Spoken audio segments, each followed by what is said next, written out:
Hello friends, आप सभी का स्वागत है यार फिजिक्स क्लासेस में। आज हम लोग बात करेंगे नए टाइप के न्यूमेरिकल की, और ये न्यूमेरिकल जो है वो नीट और जेई के लिए स्पेशल है, और जो बच्चे क्लास 12 की तैयारी करते हैं उनके लिए भी बहुत ही बेनिफिट है।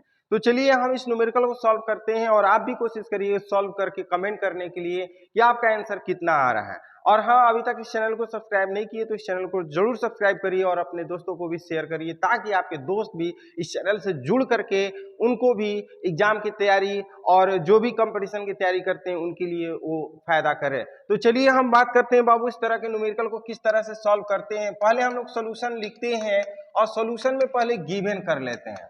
आप जैसे कि जानते हैं कि जो भी क्वेश्चन दिया रहता है उसको ध्यान से एक बार पढ़ लीजिएगा, वो माइंड में कैलकुलेशन होने लगेगा कि क्या दिया हुआ है। देखिए दिया है बाबू Q is equal two plus 10 microcoulomb, और ये Q1 दिया है, Q2 भी दिया है माइनस 10 माइक्रोकूलम। तो हम इसको चेंज करते हैं 10 into 10 to power minus 6 coulomb कर लेते हैं। यहाँ पर भी minus 10 into 10 to power minus 6 coulomb कर लेते हैं। और दोनों की दूरी दिया हुआ है, मान लिया कि ये दो आवेश है, Q1 है और ये Q2 है, और दोनों के बीच की दूरी 2 सेंटीमीटर दिया हुआ है। तो बाबू जैसे कि जानते हैं दो आवेश है, दो चार्ज है, उनके बीच की दूरी दिया रहता है, तो उसके डिस्टेंस को 12 से लिखते हैं। तो 2 सेंटीमीटर दिया है, इसको मीटर में चेंज करते हैं तो 2 into 10 to power minus 2 metre कर लेते हैं। याद रखिएगा जब भी सेंटीमीटर में दिया हो तो उसको मीटर में कन्वर्ट कर लेते हैं। अब देखिए कह रहा है कि द्विध्रुव के केंद्र से 60 सेंटीमीटर की दूरी पर विषुवतीय रेखा यानी कि इक्वेटोरियल लाइन पर, इक्वेटोरियल लाइन का मतलब कि अगर हम इसको सेंटर पॉइंट O कर लेते हैं तो इक्वेटोरियल लाइन का मतलब होता है ऊपर, ऊपर वैल्यू कर लेते हैं। तो इसका वैल्यू दिया है, मान लिया कि यहाँ पे P है और R का वैल्यू दिया है बाबू 60 सेंटीमीटर। ये 60 सेंटीमीटर है तो 0.6 मीटर कर लेते हैं। तो कह रहा है कि इक्वेटोरियल लाइन P पर हमारा इलेक्ट्रिक फील्ड क्या होगा, ये इलेक्ट्रिक फील्ड पूछ रहा है।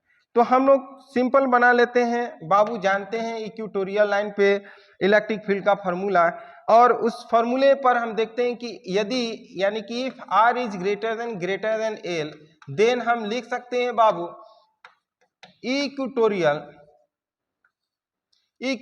Is equal to 1/4 pi epsilon not और इनटू P/R²। ध्यान से समझिएगा, ये इक्वेटोरियल लाइन का ये फॉर्मूला है। अगर ये एक्सियल लाइन कहता है तो यहाँ पे 2P कर देते हैं, यही थोड़ा सा चेंज है।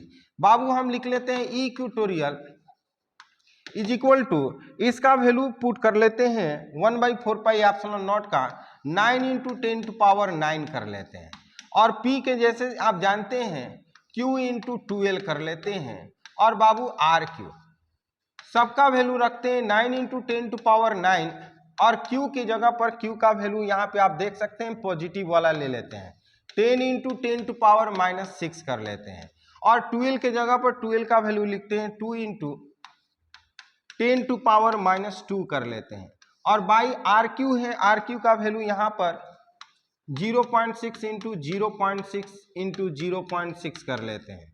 ये पॉइंट काट देते हैं तो बाबू 10 टू पावर ये 3 हो जाएगा, 10 टू पावर ये 3 हो जाएगा।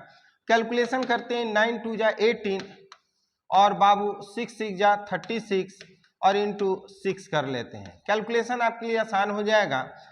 ये कर लेते हैं बाबू 9 3 12, और 12 में हम क्या करते हैं 12 और ये 13 में से ये 8 कर लेते हैं, 10 टू पावर 5 हो जाएगा। तो बाबू 18 2 जा ये हो जाएगा 1/12, और इसमें से अगर हम ये कर लेते हैं 100 तो ये 10 टू पावर बाबू 3 हो जाएगा, और इससे हम डिवाइड करते हैं 12 8 जा ये इंटू ये कर लेते हैं, और 12 8 जा 96, और पॉइंट कर लेते हैं 3 इंटू 10 टू पावर 3 ये न्यूटन पर कूलम। एक बार फिर से कैलकुलेशन देख लीजिए, 9 2 जा 18 हमारा हो जाएगा, और 9 1 10 और 3 13 में से 8 माइनस कर लेते हैं तो ये 10 टू पावर 5 हो जाएगा, और ये बाबू 18 2 जा 16 6 2 जा 12, इसमें से क्या करते हैं ये 100 ले लेते हैं तो 10 टू पावर ये हो जाएगा 3 हो जाएगा, और इससे डिवाइड करते हैं तो 8.3 इंटू 10 टू पावर ये हमारा 3 न्यूटन पर कूलम हो जाएगा। कैलकुलेशन करके देखिएगा, हमारा तो इतना आ रहा है। क्या आपका इतना आ रहा है क्या? कमेंट करके जरूर जवाब दीजिएगा कि आपका भी इतना आंसर आ रहा है। देखिए कॉन्सेप्ट यही है कि क्वेश्चन में जो चीज दिया रहता है उसको नोट करिए और फॉर्मूला पे पुट करिए, और फॉर्मूला में जो वैल्यू है उसको वैल्यू लिख करके कैलकुलेशन करने की कोशिश करिए। जितना आप बनाइएगा, जितना प्रैक्टिस करिएगा, उतना ही आपके लिए फास्ट न्यूमेरिकल बनेगा। उम्मीद करते हैं ये वीडियो पसंद आया होगा। यदि ये वीडियो पसंद आया तो इस वीडियो को लाइक शेयर कमेंट जरूर करिए और अपने नए दोस्तों को इसको जरूर शेयर करिए। तो फिर हम लोग नए वीडियो में नए न्यूमेरिकल के साथ मिलते हैं।